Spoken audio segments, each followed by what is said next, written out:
কথা বলবো পিক সেক্টরে আপনারা যদি আসতে চান, এতদিন ধরে যেটা আমি বলছিলাম যে মাইন্ড ওয়াশ যেই টপিকে কথা বলতেছিলাম, তো আমি আপনাদের কতটা বোঝাতে পারলাম সেটা আমি নিজে বুঝতে পারতেছি না। কারণ হচ্ছে আপনারা ভালোভাবে কমেন্ট করেন না, আপনারা ফোনও করতে পারেন, ফোন করলেও আমি আপনাদের ভালোভাবে বোঝায় দিতে পারি।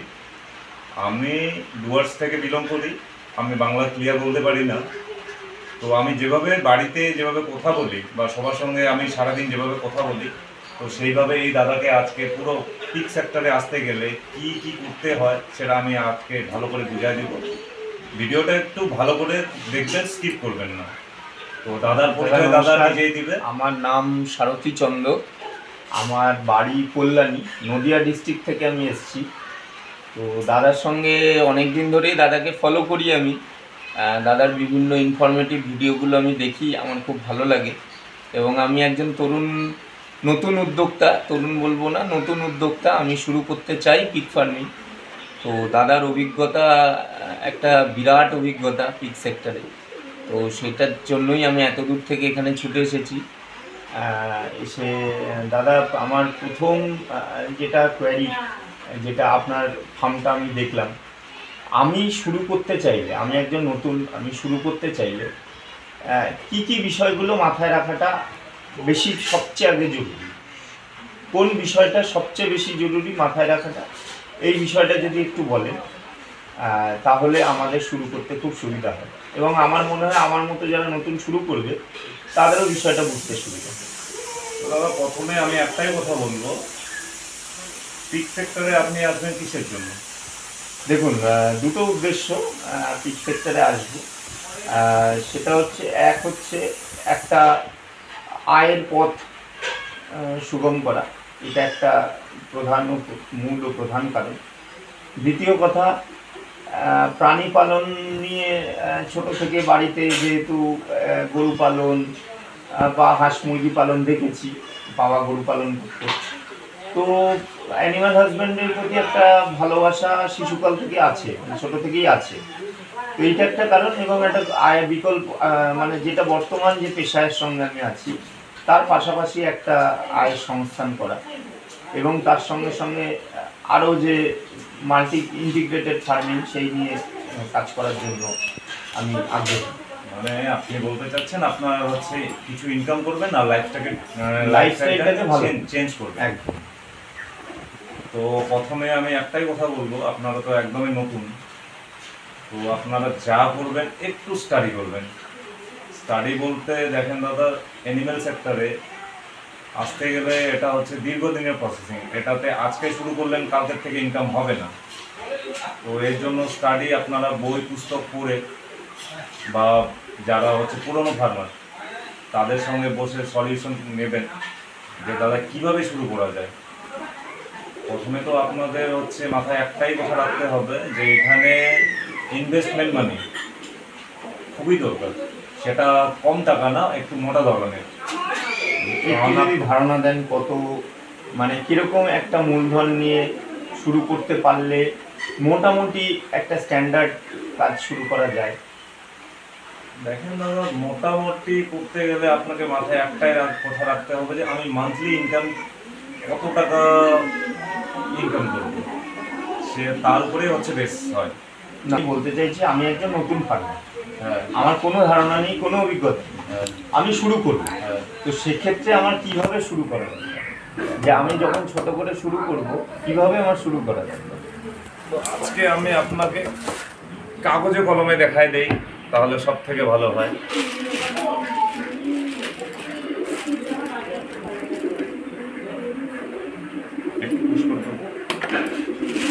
তো এই দাদাকে আমি হচ্ছে কাগজে কলমে এই জন্য দেখাতে চাচ্ছি, কারণ হচ্ছে প্রথম অবস্থায় আমি একটাই কথা বলবো, আমরা ডুয়ার্স থেকে বিলং করি। তো ডুয়ার্সের এমন কিছু জায়গা আছে, অজগরের অত্যাচার আছে, চিতাবাঘের অত্যাচার আছে। আপনার যদি ফাউন্ডেশন ভালো না থাকে তাহলে আপনারা কিন্তু খুবই লজে পড়ে যাবেন। কারণ একটা বাচ্চা অজগর এসে যদি খেয়ে নেয় বা চিতাবাঘ এসে যদি নিয়ে যায়, তাহলে আপনারা লজে কিন্তু হচ্ছে মানে বিলং করবেন। তো আপনাদের একটা হিসাব আমি দেখাই। আপনারা প্রথমে আপনাদের হচ্ছে ফাউন্ডেশন বাজেট, আমি এই জন্যই আপনাদের বলবো কারণ ফাউন্ডেশনে কোনো মতে কোনো কম্প্রোমাইজ হবে না। ফাউন্ডেশনে আপনাদের একটা মোটা টাকা আপনাদের ইউজ করতেই হবে। আচ্ছা, আমার একটা প্রশ্ন আছে এখানে। ফাউন্ডেশন বলতে আপনি কি বলছেন? পুরোপুরি সেটআপ? পুরোপুরি মানে আপনাদের থাকার ঘর, আপনি পানীয় জলের না করবেন, ঘরের ভেতরে ব্রিডিং সেটআপ করবেন না ফ্যাটেনিং সেটআপ করবেন, আপনাকে ভালোভাবে করতে হবে। না, আমি ওটা জানতে চাইছি। আমি যে ফাউন্ডেশনটা আপনি বলছেন, এই ফাউন্ডেশনটা কি পুরো ঘরটা, মানে জলের ব্যবস্থা, তাদের জলের ব্যবস্থা সব নিয়ে কি? সব নিয়ে বলছি দাদা। আচ্ছা, কারণ হচ্ছে দেখেন, কিছু কিছু ব্যাপার যেগুলো আমি খুলেই বলতে চাচ্ছি, আপনি সায়েন্সের যে ভাবনা চিন্তা, সায়েন্স যেভাবে আপনাকে বলবে আপনি সেভাবেই কাজ করবেন। সায়েন্সের বিরুদ্ধে গিয়ে যদি আপনি কাজ শুরু করেন তাহলে আপনি বেনিফিট পাবেন না। আপনাকে পুরোপুরি সায়েন্সের যে চিন্তা ধারণা, সায়েন্স যেভাবে আপনাকে বলবে ঘর বানানো, জলের ব্যবস্থা, সেইভাবে আপনাকে করতে হবে। পুরোপুরি সায়েন্টিফিক ওয়েতে, পুরোপুরি সায়েন্টিফিক হিসেবেই কাজ করতে হবে যদি আপনি মোটা ধরনের ইনকাম করতে চান। আর যেটা পাতি বাংলা, যেটা দেশি পদ্ধতিতে যদি করেন তাহলে আপনি ইনকাম করতে পারবেন না। আপনার ফ্লোর ভালো হবে না। আপনার যখন মা ব্রিডিং সেটআপে আপনার মর্টালিটির সংখ্যা বেশি হবে। একটা মা যদি 10টা বাচ্চা দেয়, আপনার যদি সেটআপ ভালো না থাকে আপনার 50% মর্টালিটি হয়ে যাবে। তাহলে তো আপনার অনেক ক্ষতি হয়ে যাচ্ছে। আপনি ক্রিয়েট রুম বানালেন না, আপনি নর্মাল একটা রুমে হচ্ছে মাকে ওইখানে ডেলিভারি করালেন, তাতে আপনার বাচ্চা মা হচ্ছে চেপে মেরে দিল, যেটা হচ্ছে আমরা বাংলা কথায় যেটা বলি যে হচ্ছে ওটাকে হচ্ছে চিপে মেরে ফেলবে, তো আপনার সেখানে লস হয়ে যাবে, আপনি চাপা পড়ে মরে যাবে। তো আপনি সেটা যদি ক্রিয়েট রুম বানান তাহলে আপনি বেনিফিটে থাকবেন। আচ্ছা, এইটা পুরোটাই ফাউন্ডেশনের মধ্যে, ওটা থেকে গেল। তো ফাউন্ডেশনে আপনি কোনো মতে কোনো কিছুতেই কম্প্রোমাইজ করতে পারবেন না। এরপরে খাদ্য ব্যবস্থা আপনাকে ভালো রাখতে হবে। আপনি নর্মাল ওয়েস্টে গেলে আপনার হচ্ছে দাদা আপনি সামলাতে পারবেন না। ওয়েস্টে যাবেন আপনার ফিজিক্যাল ওয়ার্ক বেশি হবে, যেটা আমি শুরু করেছিলাম। কারণ আমি অনেক দীর্ঘদিনের পুরনো ফার্মার, আমি ওয়েস্ট থেকে শুরু করেছি। খুদ পুরো আমি মানে শুকরকে খাওয়াতাম আগে। খুদ পুরো খাওয়ালে ভালো মতো করে ওদের সঠিক সময়ে আমি ওজন পেতাম না, সময়টা লেগে যেত অনেক বেশি। আমি একজন পুরনো ফার্মার বলে আপনার বেনিফিটের জন্য আপনাকে হচ্ছে সাজেস্ট করছি এভাবে আপনারা শুরু করুন। আপনি দূরের থেকে আসছেন, তো আপনাদের হচ্ছে আমি একবারই হচ্ছে ক্লিয়ার করে বোঝাতে চাচ্ছি। ভিডিওটা একটু বড় হলেও কোনো অসুবিধা নেই, মনোযোগ সহকারে যারা দেখবে তারা একটু বেনিফিটেই থাকবে। এরপরে আপনি বলেন যে আপনার কি কোশ্চেন আছে। তারপরে আরেকটা কথা বললাম, ফিডের কস্ট প্লাস হচ্ছে আপনার হচ্ছে গেল এখানে ফাউন্ডেশন, এটাতে আপনি কোনো মতে কম্প্রোমাইজ করতে পারবেন না। দ্বিতীয়ত কথা হচ্ছে আপনি ফ্যাটেনিং করবেন না ব্রিডিং করবেন, সেক্টর তো দুটো হয়, একটা ফ্যাটেনিং একটা হচ্ছে ব্রিডিং। আপনি একজন অভিজ্ঞ ফার্মার হিসাবে একজন নতুন ফার্মারকে কি সাজেস্ট করবেন যে ফ্যাটেনিং করলে বেটার হবে না ব্রিডিং করলে বেটার হবে?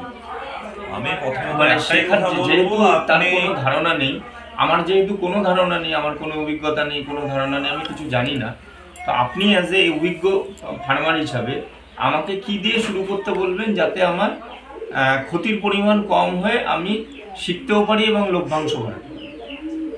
দাদা আমি একদমই আপনাকে আজকে যা বলছি খুলে বলছি। আপনাকে দেখতে হবে যে আপনার বাড়ির পাশে মার্কেটে কি চাহিদা। আমি আপনাকে পুরো ব্যাপারটাই হচ্ছে ক্লিয়ার করে দিতে চাচ্ছি। আপনার যে মার্কেট, বাড়ির পাশে মার্কেট, পিক সেক্টরের যে মার্কেট, সেখানে কিসের চাহিদা? বাচ্চার চাহিদা না ফ্যাটেনিংয়ের চাহিদা? আমি কি বোঝাতে চাচ্ছি বুঝে গেছেন হয়তো? বুঝতে পেরেছি। আপনাকে ডিসাইড করতে হবে আপনি ফ্যাটেনিং করবেন না ব্রিডিং সেটআপ করবেন। আচ্ছা, ফ্যাটেনিং এবং ব্রিডিং কি দুটো সম্পূর্ণ সেটআপটা আলাদা? দুটোর পদ্ধতি সবকিছুই আলাদা? দুটোর পদ্ধতি টোটালটাই আলাদা। একটা বাচ্চা উৎপাদন আমি করা, উদাহরণ বাচ্চাকে মোটা তাজা করে বিক্রি করা। হ্যাঁ, ফ্যাটেনিং সেক্টরে আপনি 16x14 রুম করুন, আপনি একটাতে হচ্ছে আপনার যা ক্যাপাসিটি হবে আপনি ওইভাবে হচ্ছে পিক ওইখানে রাখুন ফ্যাটেনিং এর জন্য। ব্রিডিং সেক্টরে আপনাকে হচ্ছে দাদা এক একটা মায়ের জন্য এক একটা রুম বানাতে হবে, সেটা আপনার ফ্যাটেনিং এর দরকার পড়বে না। এক একটা ক্রিয়েট রুম বানাতে হবে আপনাকে ডেলিভারি সেশনের জন্য। তাহলে বোঝা যাচ্ছে যে ফ্যাটেনিং সেটআপ এবং ব্রিডিং সেটআপ দুটো যেহেতু সম্পূর্ণ আলাদা পদ্ধতি, ব্রিডিং সেটআপের যে ফাউন্ডেশন, সেই ফাউন্ডেশনটা আলাদা হলে ব্রিডিং সেটআপে ফাউন্ডেশনে খরচও বেশি হবে। ব্রিডিং সেটআপে ইনকামও বেশি, ব্রিডিং সেটআপে খরচাও বেশি, ব্রিডিং সেটআপে আপনার যে ফিজিক্যাল ওয়ার্ক সেটাও বেশি। দাদা 99% হচ্ছে মা সুপর রাত্রে বাচ্চা দেয়। রাত্রে বাচ্চা দিলে আপনার নিশ্চয়ই ঘুম বন্ধ হবে।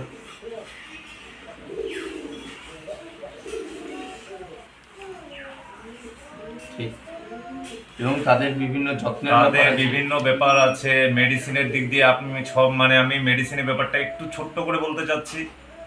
আপনার মা বাচ্চা দেবে আপনাকে কিছু ইনজেকশন, কিরকম কি কি, যেমন হচ্ছে আর্গোভেট, যেটা আমরা পাতি বাংলায় যেটাকে বলি ফুল।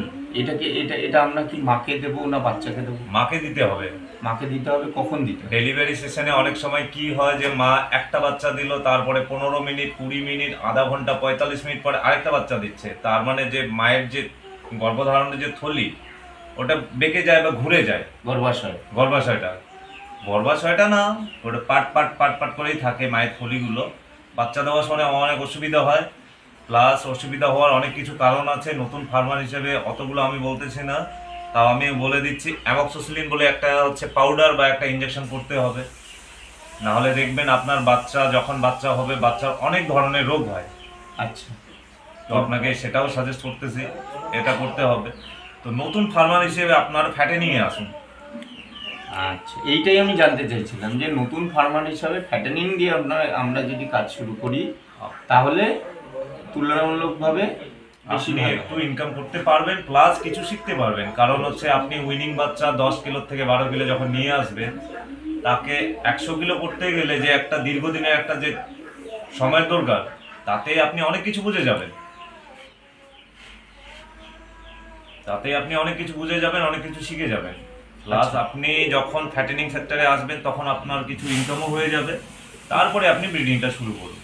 আচ্ছা, আমার দ্বিতীয় প্রশ্ন যেটা হচ্ছে, ফ্যাটেনিং করব বা ব্রিডিং করব সেটা তো আমার নির্ভর করবে আমার অভিজ্ঞতার উপরে এবং মার্কেটের উপরে। প্রথমে আপনি যেটা আমাকে পরামর্শ দিলেন যে ফ্যাটেনিং সেটআপটা নিয়েই শুরু করতে, যাতে আমি অল্প কিছু রোজগারও হবে এবং শিখতেও পারবো। আমার একটা প্রশ্ন আছে এখানে, যতটুকু বিভিন্ন পত্রপত্রিকা বা বিভিন্ন ভিডিওতে দেখেছি, ব্রিডের একটা খুব গুরুত্বপূর্ণ ব্যাপার আছে, যে কোন ব্রিড, এই ব্যাপারটা একটুখানি যদি একটু বলেন।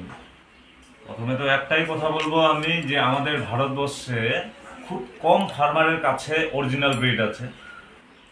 আপনাকে হচ্ছে অরিজিনাল ব্রিড আপনি পাবেন না, খুব কম সংখ্যক ফার্মারের কাছে অরিজিনাল ব্রিড আছে। অরিজিনাল ব্রিড আর যেগুলো মানে প্রচুর ক্রস ব্রিড হয়ে গেছে, তার দুটোর মধ্যে গ্রোথের কি তারতম্য? গ্রোথের অনেক ব্যাপার আছে দাদা। অরিজিনালই হয় না, অরিজিনাল কি একটু বেশি তাড়াতাড়ি বাড়ে? অল ওভার ওয়ার্ল্ডে বিরাট কোহলি, রোহিত শর্মা ওয়ান পিসে আছে, ওর জেরক্স কপি মুশকিল।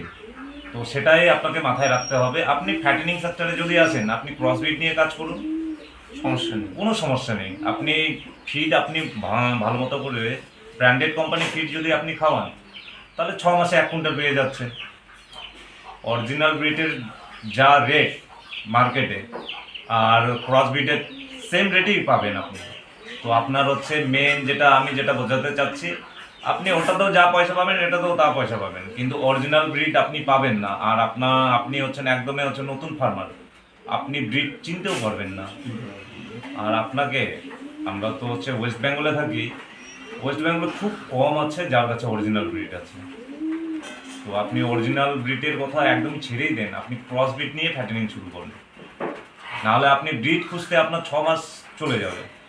তাহলে 3টে জিনিস বুঝতে পারলাম, যে ফাউন্ডেশন খুব গুরুত্বপূর্ণ, ফিড খুব গুরুত্বপূর্ণ, কিন্তু ফ্যাটেনিংয়ের জন্য ব্রিড অতটা না গুরুত্বপূর্ণ হলেও ব্রিডিং সেটআপের জন্য ব্রিড খুবই গুরুত্বপূর্ণ জিনিস। আর কোনো বিষয় যেটা খুব গুরুত্বপূর্ণ? Medicine sector. মেডিসিন, হ্যাঁ। মানে কি কি মেডিসিন একদম শুরু থেকে শেষ অবধি, সেটা খুব মানে গুরুত্বপূর্ণ বিষয়। ট্রেনিং যদিও এই ব্যাপারগুলো এতটা আপনাকে সহজে- কিছু মেডিসিন, আমি যেমন হচ্ছে একটাই কথা বলবো, আমরা ডুয়ার্সে থাকি, যে কোনো মেডিসিন আমরা কিন্তু সব সময় পাই না। আমাদের 20 কিলোমিটার 25 কিলোমিটার বা 50 কিলোমিটার দূরের থেকে কিছু মেডিসিন কালেক্ট করতে হয়। তো প্রথম অবস্থায় আমি যেটা বলেছি, স্টাডি করতে হবে। এক একটা মেডিসিনে এক একটা রেশিও থাকে। দাদা আমি হচ্ছে ডিবর্মিং করাবো, যেটা বাংলাতে যেটা বা পাতি বাংলাতে যেটা বলে কৃমিনাশক ওষুধ। তো তা আমি যে বললাম যে আপনাকে বই পুস্তক পড়তে হবে, দাদা আপনাকে বই পুস্তক এই জন্যই আমি বললাম, সাজেস্ট এই জন্যই করলাম যে আপনাকে পড়তেই হবে। আপনি ইউটিউবে হোক বা যে কোনো জায়গাতে হোক দেখবেন যে হচ্ছে 4 কিলো বডি ওয়েটে 1 ml হচ্ছে কৃমিনাশক।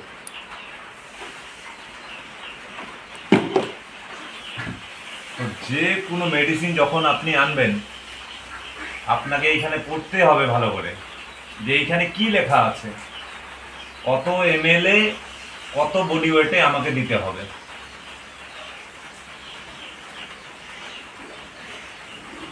আপনাকে বেশি পড়তে dose হয়ে হবে, গেলেও বেশি ডোজ হয়ে গেলে খুবই খারাপ হয়ে যাবে দাদা। আবার কম ডোজ হয়ে গেলে কম ডোজ কাজের হয়ে কাজ গেলে কিছু কোনো হবে না। কাজের কাজ কোনো কিছু হবে না।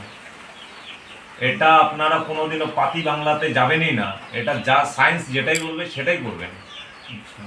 কোনো ঘরোয়া পদ্ধতিতে কোনো যাওয়ার ঘরোয়া মানে হয় না। পদ্ধতিতে আপনার যাবেন না। ঘরোয়া পদ্ধতিতে একটাই যে কিভাবে আমি ফার্মটাকে হচ্ছে ডেভেলপ করার জন্য কি কি কাজ করতে হবে সেটাই করতে পারবেন। ওয়েস্ট কিভাবে ফেলতে হবে, ধুতে হবে কিভাবে, শুকরকে পরিষ্কার কিভাবে করতে হবে, সেটাই আপনি দেশি পদ্ধতিতে করতে পারবেন, কিন্তু বাকি বাদ কোনো কিছু করতে পারবেন না। আচ্ছা, এই একটা বিষয় গেল। আর একটা ছোট্ট বিষয় জিজ্ঞেস মানে বললাম, যেটা এই যে আপনি ওয়েস্টের ব্যাপারটা বললেন, হ্যাঁ, কারণ আমরা নদিয়া ডিস্ট্রিক্ট থেকে এসেছি, আমাদের ওদিকটা একটু শহর ঘেঁষা, একটু কাছাকাছি। তো ওয়েস্ট ম্যানেজমেন্ট যেটা করি না, মানে করতে লাগে, সেই ব্যাপারটা নিয়ে যদি দু একটা কথা একটু প্রথমত একটাই কথা বলবো যে আপনি যেখানে ফার্ম করতে চাচ্ছেন, আপনাকে মাথায় রাখতে হবে, আপনি যেখানে ফার্ম করবেন আপনার 500 মিটার যে একটা রাউন্ড সার্কেল হবে বা স্কোয়ার হবে, এইখানে কোনো হচ্ছে মন্দির ধর্ম যেগুলো স্থান হয় তার থেকে দূরে হতে হবে। আচ্ছা, এইটা কি স্কুলের পাশাপাশি সরকারি নিয়ম? হ্যাঁ, আচ্ছা, সরকারি কোনো স্কুল প্রতিষ্ঠান কলেজ ওর পাশে আপনাকে করা যাবে না। আপনাকে 100% গ্রাম্য এলাকায় করতে হবে। আর ফার্ম করতে গেলে দাদা কিছু কিছু ডকুমেন্টস খুবই দরকার পড়বে। এনওসি, নো অবজেকশন সার্টিফিকেট, আশপাশের পাবলিকের হচ্ছে আপনার হচ্ছে ওদের পারমিশন নিয়ে আপনাকে করতে হবে। আর তারপরে আরো ট্রেড লাইসেন্স আছে, অমুক আছে তমুক আছে, ওটা ছেড়েই দিলাম আমি। প্রথমে আপনাকে এনওসিটা বের করতেই হবে। আর পঞ্চায়েতের কোনো কাগজ বা মিউনিসিপ্যালিটির কোনো কাগজ? ওটা এনওসি বলে, যেটা পঞ্চায়েতই আপনাকে দেবে। আচ্ছা আচ্ছা। প্রাথমিকভাবে একটা ধারণা পাওয়া গেল, আপনার ফার্মটা দেখলাম, তো একটা প্রাথমিক ধারণা পাওয়া গেল।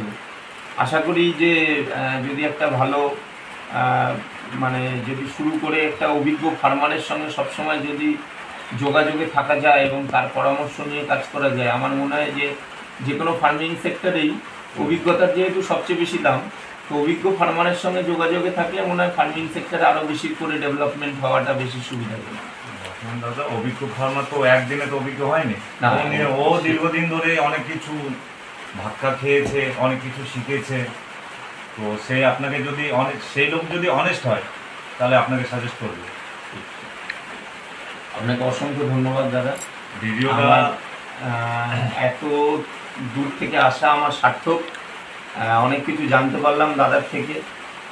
আমি অনুরোধ করব সমস্ত দর্শকদের, দাদাকে ফলো করুন, দাদার ইউটিউব চ্যানেল ফলো করুন, এবং কোনো প্রশ্ন যদি, আমিও যেমন দাদার কাছে এসেছি, কোনো প্রশ্ন বা কোনো কিছু থাকলে দাদাকে ফোনে বা কমেন্ট বক্সে লিখুন, দাদা উত্তর দেবেন।